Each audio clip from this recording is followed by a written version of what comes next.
नमस्कार, स्वागत है आप सभी का। दोस्तों मैं धर्मेंद्र आप सभी का हार्दिक स्वागत अभिनंदन करता हूं।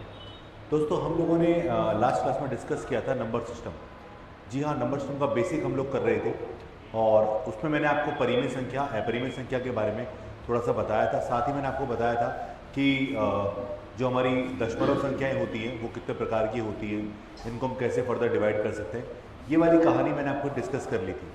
अब मैं थोड़ा सा आगे लेकर जाना चाहूँगा इस बात को और समझाना चाहूँगा आप लोगों को कि परिमेय अपरिमेय को देखकर आप ये कैसे जज करेंगे कि दशमलव का कौन सा रूप होगा। जैसे कि आपने दशमलव देकर परिमेय अपरिमेय सिद्ध किया था, अब परिमेय दिया जाएगा आपको और आपको दशमलव का रूप सिद्ध करना। तो पहले दशमलव से परिमेय अपरिमेय दिखा था, ठीक है। तो पहले आपको मैंने दशमलव दिया, आपने उससे परिमेय अपरिमेय निकाला, लेकिन अब मैं आपको परिमेय संख्या पहले से दूंगा और अब मैं आपसे पूछूंगा बताओ दशमलव का कौन सा रूप होगा।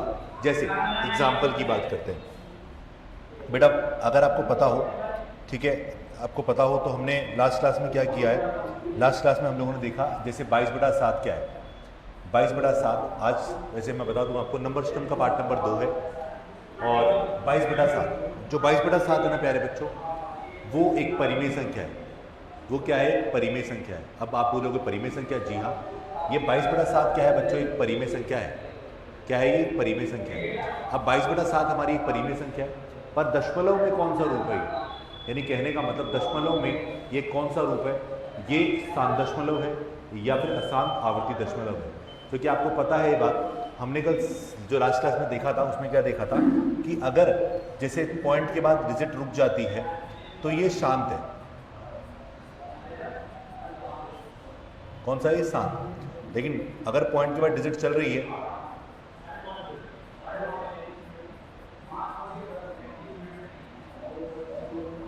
ये तो ये क्या है? ये है हमारे लिए अशांत, क्योंकि कंटिन्यू चल रही है और इसमें रिपीटेशन है, इसलिए क्या नाम है इसका? आवृत्ति।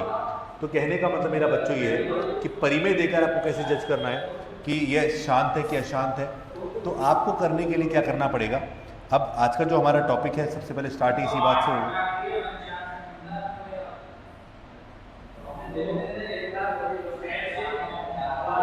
ठीक है। तो सबसे पहले आपको क्या करना है, देखो आज का टॉपिक है कि परिमेय आपको पहले दिया जाए और परिमेय के दो रूप होते हैं, एक का नाम है शांत दशमलव,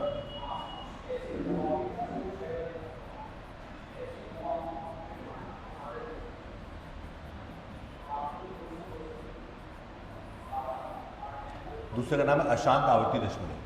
अभी आप डायरेक्टली देखकर कैसे जज करोगे कि शांत दशमलव है कि अशांत आवर्ती दशमलव है? तो सीधा एक कंसेप्ट है मैं आपको जो बता रहा हूँ जिससे आपको फायदा मिलेगा। किससे? कि बिना कैलकुलेशन किए, यानी आपको करना क्या है, आपको देखना हर में, हर मतलब डिनोमिनेटर। यदि हर में केवल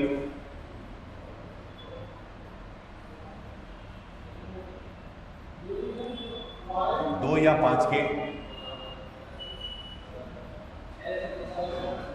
फैक्टर हो, यदि बच्चों अगर केवल हर में 2 और 5 के फैक्टर होंगे तो यहां पर क्या होगा? वो शांत दशमलव कहलाएगा।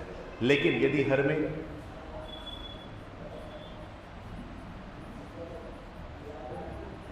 2 या 5 के अलावा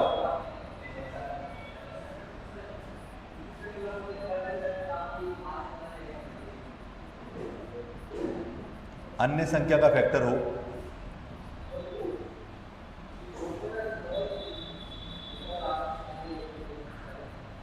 यदि हर में केवल 2 या 5 के फैक्टर हो तो वो क्या होगा? वो शांत होगा। लेकिन यदि हर में 2 या 5 के अलावा किसी अन्य संख्या का फैक्टर होगा तो वो हमेशा क्या होगा? वो अशांत आवर्ती दशमलव कहलाएगा। तो आज आपको इसी पर बात करनी है। कुछ एग्जाम्पल को देखते हैं हम लोग, जिससे आपको समझ में आएगा कि क्या बोलना चाह रहा हूँ मैं आपसे। तो देखिएगा ज़रा, पहला एग्जाम्पल, जैसे सिंपल लिखा 22/7। अब देखो एक तरीका तो है कि मैं आपसे पूछ रहा हूँ कि ये दशमलव का कौन सा रूप है, शांत दशमलव है या अशांत आवर्ती दशमलव है। तो आप एक काम कर सकते हैं, 22 में 7 का भाग लगाइए। अगर आप 22 में 7 का भाग लगाते हैं और 22 में 7 का भाग लगाने के बाद आपको पता चले कि जो इसके बाद पॉइंट के बाद डिजिट्स हैं वो कंटिन्यू चल रही हैं, तो वो क्या होगा? अशांत के रूप में होगा। लेकिन रुक गई तो वो कौन सा होगा बेटा? शांत के रूप में होगा। किसके रूप में होगा? शांत के रूप में होगा। तो या तो भाग लगाओ, पर इतना टाइम हमारे पास एग्जाम में नहीं होता कि मैं एक एक चीज़ों पर भाग लगाकर सॉल्व करूँ। तो उस चीज़ को सिंपल बनाने के लिए क्या करते हैं हम लोग? भाग नहीं लगाते। हम क्या करते हैं? हम चेक करते हैं इसके हर को। अब देखो 22/7 कटेगा तो नहीं, पर जो 7 है उसको आप 7 गुणा 1 लिख सकते हैं। जो 7 है ना बच्चों, उसको आप 7 गुना 1 लिख सकते हैं। और ये जो हर में 7 गुना 1 है, इसका मतलब ये है कि ये 2 और 5 के अलावा है। तो 2 और 5 के अलावा है, तो इसका मतलब इसका जो आंसर आएगा वो आएगा अशांत, और क्या आएगा साथ में आवृत्ति, यानी अशांत भी आएगा और साथ में क्या आएगा बच्चे, आवृत्ति भी आएगा। ठीक है। उसके बाद अगर हम बात करें दूसरा पॉइंट, अगर मैंने जैसे बोला मैंने बोला 11/50, तो आप देख सकते हैं कि कटरा नहीं है। 50 को हमने लिखा 2 गुणा 25, 50 को लिखोगे 2 गुणा 25, और 25 का मतलब 5 का स्क्वायर, यानी 5 गुणा 5, तो 11/2 गुणा 5 गुणा 5 आपने लिखा। तो आप देखिए हर में केवल 2 और 5 ही आ रहा है, तो इसका परिणाम क्या होगा बेटा, इसका परिणाम हो जाएगा शांत। क्यों? क्योंकि हर में केवल 2 ही 5 है, 2 और 5 ही है, इसका मतलब ये क्या होगा, शांत। लेकिन अगर हम आगे बात करें, जैसे मान लो किसी एग्जाम्पल में जैसे लिखा मैंने 8 मैंने लिखा 35, तो क्या आया, 8 का 8 है, 35 का मतलब क्या है, 5 गुणा 7। मैंने आपसे कहा कि हर में 2 और 5 के अलावा कुछ भी आता है, क्या कुछ आ रहा है क्या, जी हाँ सर 7 आ रहा है।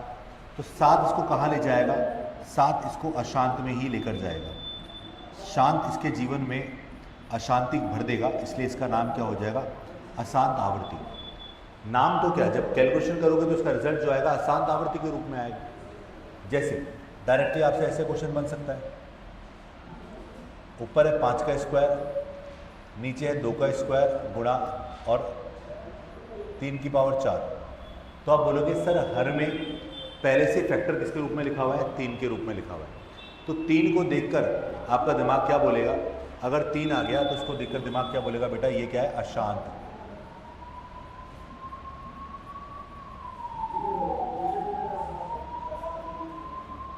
जैसे मैंने बोला ऊपर 7 की पावर 2, 2 की पावर 3 और 5 की पावर 4, तो नीचे जो आया है वो केवल क्या आया है बच्चे, शांत आया, क्योंकि 2 और 5 है, तो क्या हो जाएगा ये, शांत दशमलव। ठीक है। 5th की बात कर ली, 6th तो देखो 2 की पावर 3, 3 की पावर 7 और 7 की पावर 2। अब ऐसा नहीं कि मैं 2, 3 और 5 ही लेता हूँ, 3 और 5 ही आएगा, नहीं, आप कुछ भी मतलब 3 और 7 ही ले रहा हूँ, 11 भी आ सकता है, पर 2 और 5 के अलावा कुछ भी आ गया तो अलावा है, तो इसका मतलब ये क्या होगा बेटा, ये होगा अशांत आवृत्ति दशमलव। तो आप इस तरह से देख सकते हैं कि अगर हर में केवल 2 और 5 आ रहे हैं तो इसका मतलब क्या है, अगर हर में केवल 2 और 5 आ रहे हैं बेटा, तो इसका मतलब है कि वो शांत कहलाएगा, और हर में 2 और 5 के अलावा आ रहा है तो वो क्या कहलाएगा, अशांत आवृत्ति दशमलव बच्चों कहलाता है। ठीक है। तो ये इसका एक प्रॉपर रूप है, प्रॉपर तरीका है जिससे आप इसको समझ सकते हैं, आसानी से कर सकते हैं। चलिए, तो ये था हमारा परिमेय और अपरिमेय का दशमलव के साथ रिलेशन, कि दशमलव संख्याएं परिमेय में कौन कौन सी हो सकती हैं, अपरिमेय में कौन कौन सी हो सकती हैं, और अगर परिमेय दिया जा रहा है तो दशमलव का कौन सा रूप होगा। अब हम थोड़ा सा आगे चर्चा करेंगे बच्चों।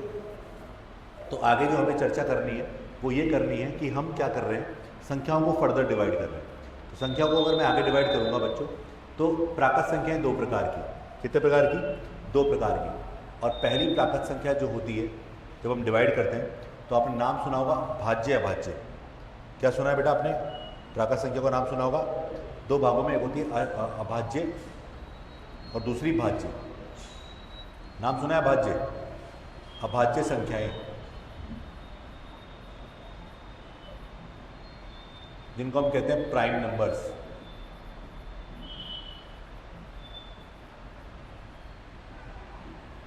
क्या कहते हैं, अभाज्य संख्या यानी प्राइम नंबर्स।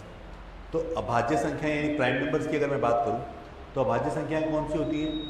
अब सबसे पहले वर्ड पढ़ो, वर्ड पकड़ो यहाँ से, भाज्य संख्याएं, भाज्य का मतलब जिसमें भाग जाता हो, भाज्य का मतलब जिसमें भाग जाता हो वो भाज्य संख्या कहलाती है।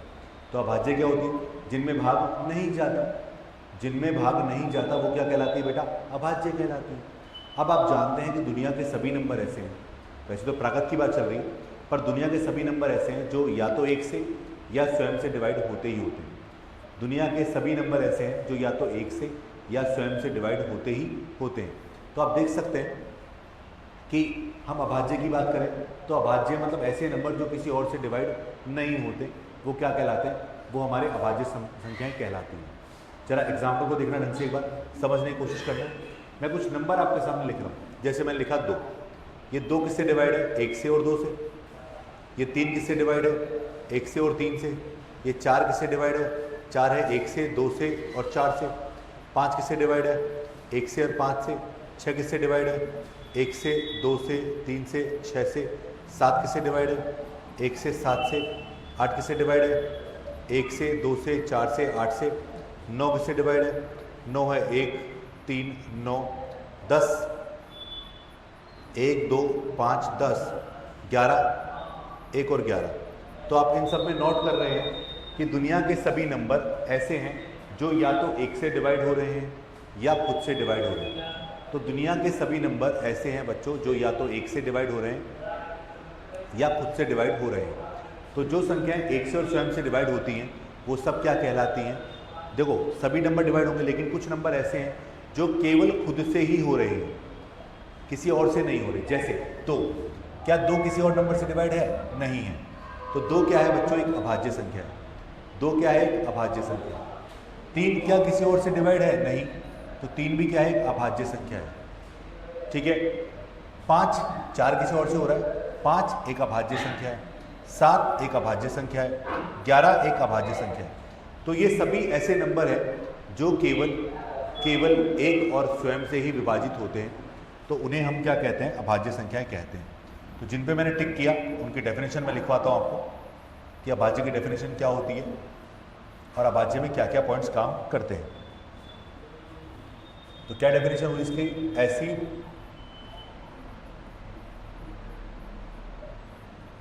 प्राकृत संख्याएं जो केवल एक व स्वयं से ही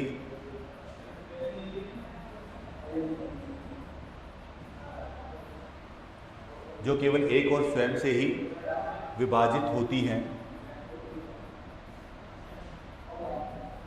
ऐसी प्राकृत संख्याएं जो केवल एक और स्वयं से ही विभाजित होती हैं,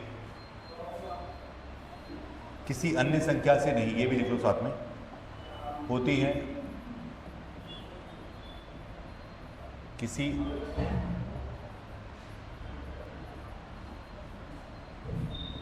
अन्य संख्या से नहीं, अभाज्य संख्याएं कहलाती हैं।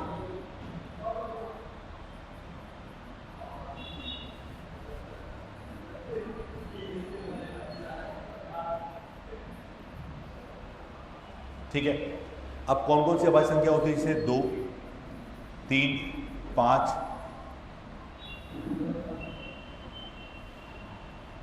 7, 11, 13, 17, 19, 23, 29, 31, 37, 41, 43, 47 एंड सो ऑन। ये हमने शुरुआत से लिखी। अब आप देख पा रहे होंगे कि यहाँ पर 2 सबसे छोटी अभाज्य संख्या लिखी गई है। तो देखो सबसे पहले अभाज्य संख्या जो भी है ना, इनकी अगर आप गुणनखंड करोगे, फैक्टर करोगे, तो दुनिया में केवल 2 ही फैक्टर बनेंगे जो अभाज्य संख्याओं के होते हैं। दुनिया में केवल 2 ही नंबर होते हैं बेटा जो यहाँ पर किसके होते हैं? अभाज्य संख्याओं के होते हैं। तो अभाज्य संख्याओं के फैक्टर कितने होते हैं? केवल 2। आप देखो ये जो संख्याएं लिखी है ना बोर्ड पर, ये सब अभाज्य संख्याएं हैं। इन सब के अगर आप फैक्टर करेंगे तो आपको 2 ही फैक्टर मिलेंगे, या तो 1 और 1 स्वयं। 2 संख्याएं हैं, इनके मतलब एक संख्याएं इनके 2 ही फैक्टर मिलेंगे, या तो 1 और 1 स्वयं। तो सबसे अच्छी बात पता है क्या अभाज्य की? कि अभाज्य संख्याओं के 2 फैक्टर होते हैं।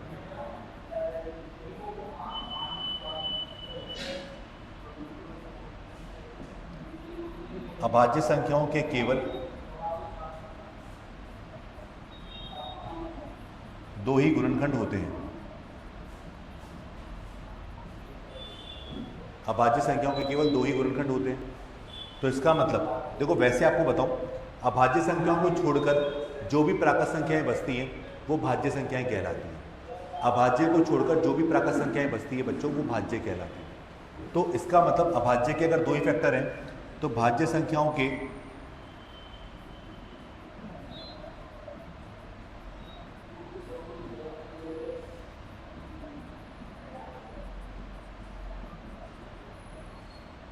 दो से अधिक फैक्टर होते हैं।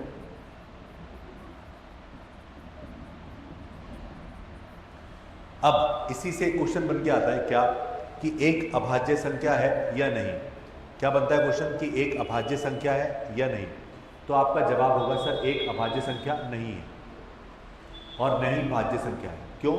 क्योंकि एक के ना तो 2 फैक्टर होते हैं और ना ही एक के 2 से ज़्यादा हो सकते हैं, तो एक के फैक्टर करना पॉसिबल ही नहीं है, इसलिए एक न तो अभाज्य है और न ही क्या है बेटा, भाज्य है।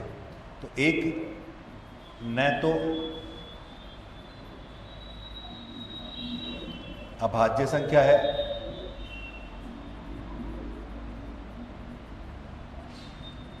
और न ही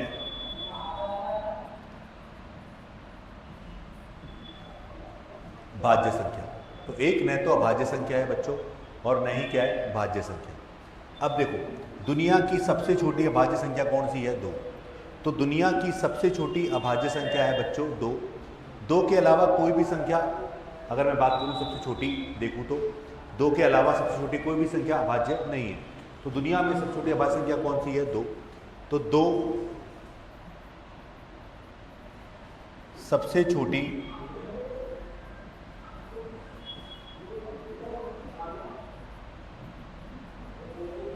अभाज्य संख्या है। 2 is the least prime number. 2 सबसे छोटी अभाज्य संख्या है। अब देखो, 2 एकमात्र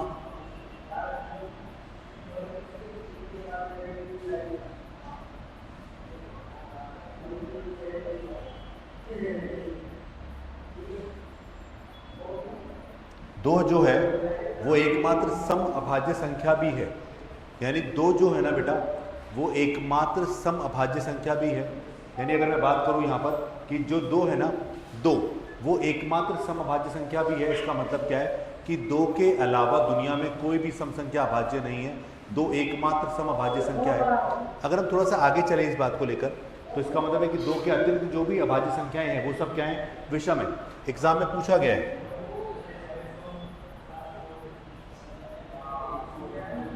2 के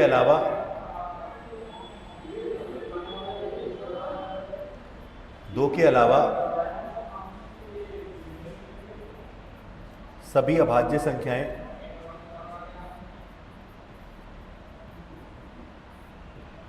विषम होती हैं।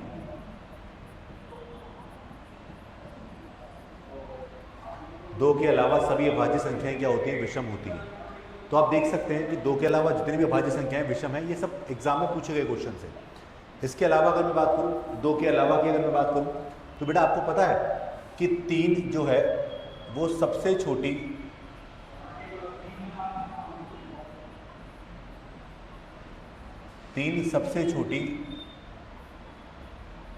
अभाज्य संख्या है। सबसे छोटी अभाज्य मतलब विषम लगा दो। 3 सबसे छोटी विषम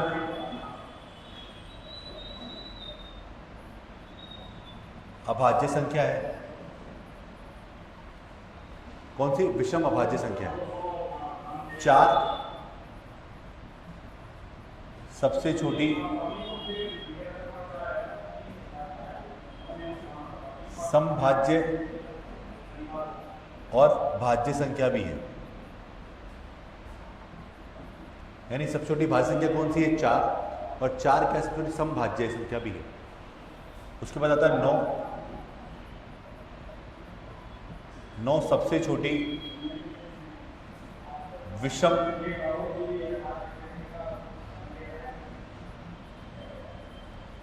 भाज्य संख्या है। ये कुछ पॉइंट्स है जो आपको ध्यान रखने होते हैं, क्योंकि इन पॉइंट्स के आधार पर आपको जज कर सकते हो कि कौन सी संख्या अभाज्य है और कौन सी भाज्य है, जिससे डायरेक्ट क्वेश्चन आपके एग्जाम में बन सकता है। इसके अलावा क्वेश्चन आपके वैसे बन सकते हैं जैसे कि 50 तक की काउंटिंग में 50 तक की प्राकृत संख्याओं में कितनी संख्याएं क्या हैं, अभाज्य हैं। कहाँ तक? 50 तक की प्राकृत संख्याओं में। तो पहली 50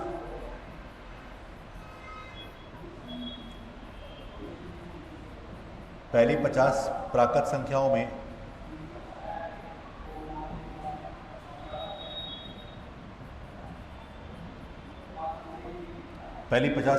कितनी अभाज्य संख्याएं हैं? तो आपका जवाब होगा में 15 अभाज्य प्राइम नंबर्स है। अभी जो बोर्ड पे लिखे थे ना 2, 3, 5, 7, 11, 13 वो सब जो भी है टोटल 15 है। तो आपको याद रखना है कि 50 प्राकृत संख्याओं में कितनी होती है बेटा, 15 अभाज्य संख्याएं होती हैं। आपसे पूछे कि पहली 100 प्राकृत संख्याओं में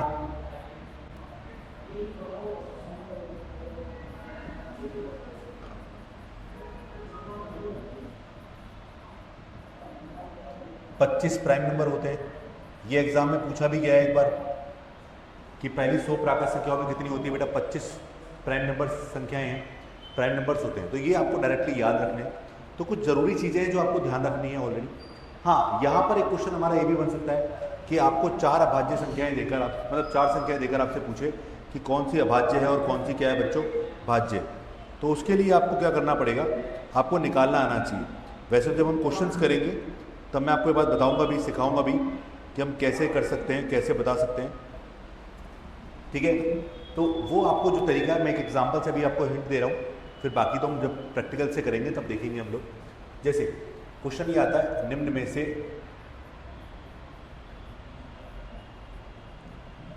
से कौन सी संख्या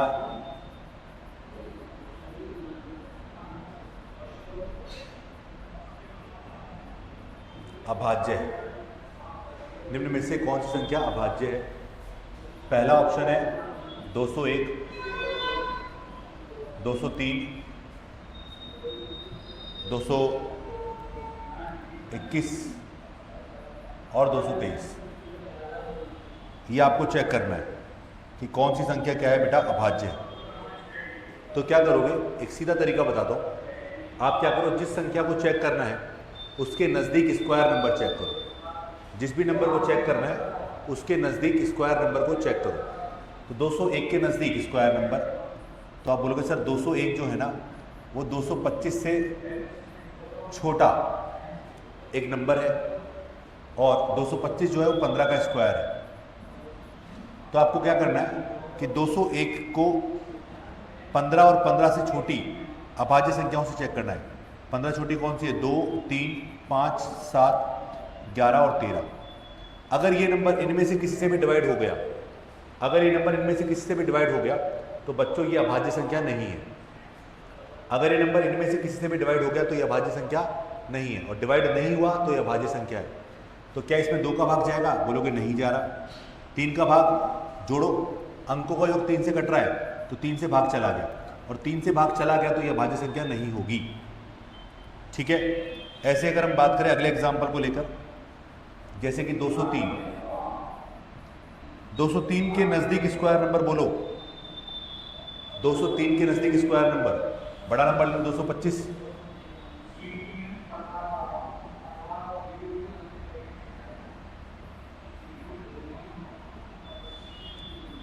225 किसका स्क्वायर है बेटा, 15 का।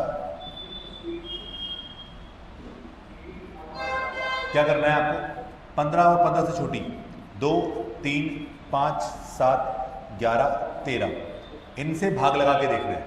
अगर ये भाग चला गया तो अभाज्य नहीं है, मतलब भाग चला गया तो अभाज्य नहीं है, और भाग चल नहीं गया तो भाज्य है। देखो 2 का भाग नहीं जा रहा क्योंकि सम संख्या नहीं है, 3 का अंकों का नहीं जा रहा, 5 का भाग भी नहीं जा रहा, 7 का लगाया, 7 एकम 7, 7 दूनी 14, 6 बचा। देखो 7 का भाग लगाओ, 7 दूनी 14, 6 बचेगा 63, भाग चला गया तो ये अभाज्य नहीं है क्योंकि भाग किसका चला गया, 7 का। आपको ऐसे एक करके चेक करना है, ये इसका तरीका है, स्मॉलेस्ट और लॉन्गेस्ट, यही तरीका है इसका। देन 221, 225 से छोटा, 225 वही 15 का स्क्वायर।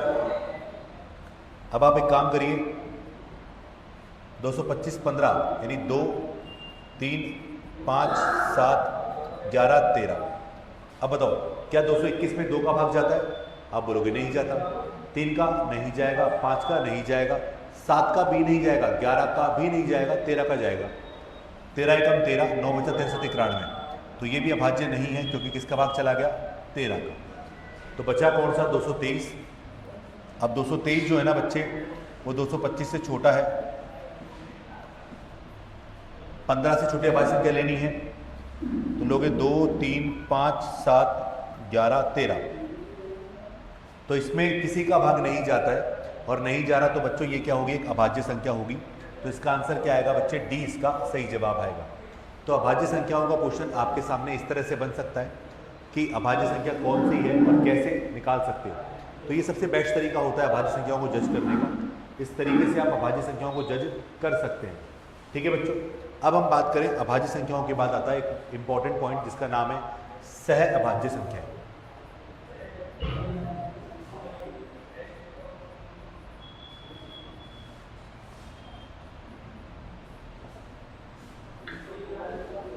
इसको बोलते हैं इंग्लिश में को प्राइम नंबर्स। क्या है, को प्राइम नंबर्स। अब को प्राइम नंबर है क्या, वैसे एग्जांपल से देखो, बहुत आसान है इसका तरीका जज करने का। जैसे 11 13,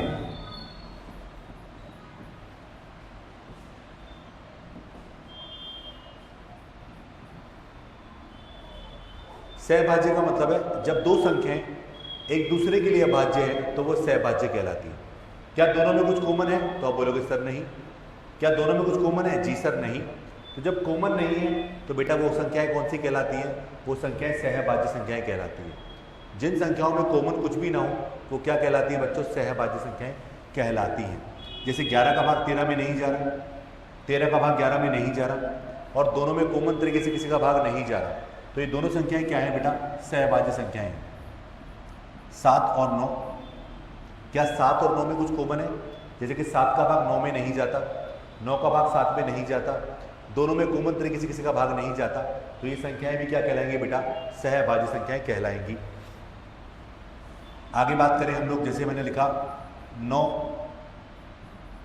13, क्या दोनों में कुछ कॉमन है, क्या 9 और 13 में किसी कॉमन संख्या का भाग जा रहा है, तो आप बोलोगे सर नहीं जा रहा, तो ये भी सहभाज्य संख्याएं हैं। लेकिन जैसे मैंने बोला 21 और 24, क्या ये सहभाज्य है, तो आप बोलोगे सर सहभाज्य नहीं है। बोलोगे क्यों, क्योंकि दोनों में किसका भाग जा रहा है, कॉमन से 3 का भाग जा रहा है। इसको थोड़ा समझना डिटेल में। जैसे 11 को तोड़ो आप, 1 गुणा 11, 13 को तोड़ो 1 गुणा 13, जब दोनों में कॉमन कुछ भी नहीं है तो वो सहभाज्य है। 7 को तोड़ा तो 1 गुणा 7 हो गया, 9 को तोड़ा तो 3 गुणा 3 हो गया। क्या कुछ कॉमन है, तो आप बोलोगे सर कॉमन ही नहीं है, तो ये क्या होंगे बेटा, सहभाज्य संख्याएं होंगी। 9 की बात करें 3 गुणा 3, 13 की बात करें 1 गुणा 13, क्या कुछ कॉमन है, बिल्कुल सर नहीं है कॉमन। 24 की बात करें 3 गुणा 8, नहीं 3, 24 की 27 की बात 21 की बात करें और 24 की बात करें 3 गुणा 8, क्या कुछ कॉमन है, जी हाँ सर 3 कॉमन है। जब कॉमन मिल गया तो सहभाज्य नहीं है, तो ये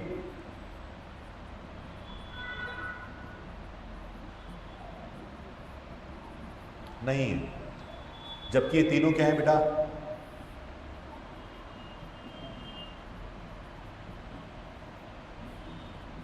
सहभाज्य है। तो डेफिनेशन क्या हुई कि ऐसी दो संख्याएं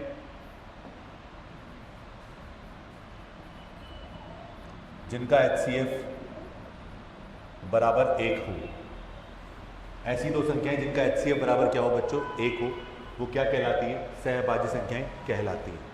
क्लियर है कहानी। इसके बाद आता है एक और इम्पॉर्टेंट पॉइंट जिसका नाम है अभाज्य युग्म। क्या है बच्चों, अभाज्य युग्म। तो थ्योरेटिकल चीज़ों में आपको पहले ये बेसिक बातें जरूरी है समझना आपको, कि कौन कौन सी चीज़ें अभाज्य है, कौन कौन सी नहीं है, कैसे है कैसे नहीं है, आपको सारी की सारी चीज़ें समझनी है। तो एक आता है अभाज्य युग्म। क्या बोलते हैं, अभाज्य युग्म, जिसको बोलते हैं जुड़वा अभाज्य।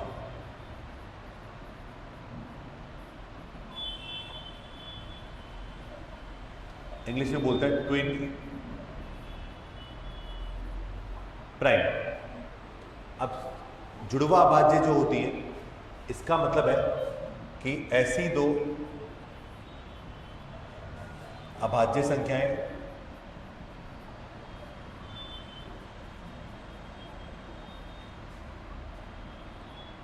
जिनका अंतर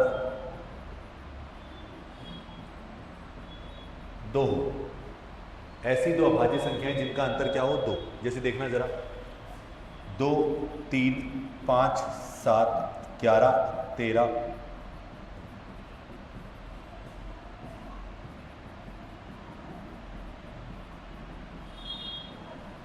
ये ऐसे करके बहुत सारी अभाज्य संख्या लिखी है आपने। अब आपको ऐसी दो अभाज्य संख्या ढूंढनी है जिनका अंतर क्या हो, केवल 2 हो। तो ऐसी दो अभाज्य संख्याएं जिनका अंतर क्या हो बच्चे, 2 हो, वो क्या कहलाती हैं? वो कहलाती हैं क्या? अभाज्य युग्म, यानी जुड़वा अभाज्य संख्याएं। देखो 2 और 3 का अंतर 2 नहीं है, पर 3 5 का है, 5 7 का है, 11 13 का है, 17 19 का है, 29 31 का है। इन सभी का, जिनके मैं गोले मार्क कर रहा हूँ, इन सभी का अंतर क्या है? 2। तो जिन संख्याओं का अंतर 2 है वो क्या कहलाती है? अभाज्य युग्म, यानी जुड़वा अभाज्य संख्याएं कहलाती हैं। तो इस तरह से क्वेश्चन आपके बन सकता है एग्जाम के अंदर कि पहली 50 प्राकृत संख्याओं में कितनी जुड़वा अभाज्य संख्याएं हैं, कितनी ट्विन प्राइम नंबर है, इस पे क्वेश्चन बन सकता है। थ्योरेटिकल आपसे जरूर पूछे जाते हैं। तो बेसिक नॉलेज आपका क्लियर होना चाहिए। ये आपको ग्रेड के पेपर में आपसे पूछा जा सकता है, सीटेट के पेपर में पूछा जा सकता है। तो थ्योरेटिकल चीज़ हमारी यहाँ कंप्लीट होती है। अब इसके पर हम जितना हमने पढ़ा, इस पर हम क्वेश्चंस करेंगे, प्रैक्टिस करेंगे, तो हमारी चीज़ें और सरल होती चली जाएंगी। ठीक है, तो आपको सिर्फ प्रैक्टिस करनी है, इस पर चीज़ों को पढ़ना है, रटना बिल्कुल नहीं है, चीज़ों को समझना है। मैं उम्मीद करूँगा कि आपको आज का सेशन समझ आया होगा। अभी मैं आपसे विदा चाहूँगा। धन्यवाद।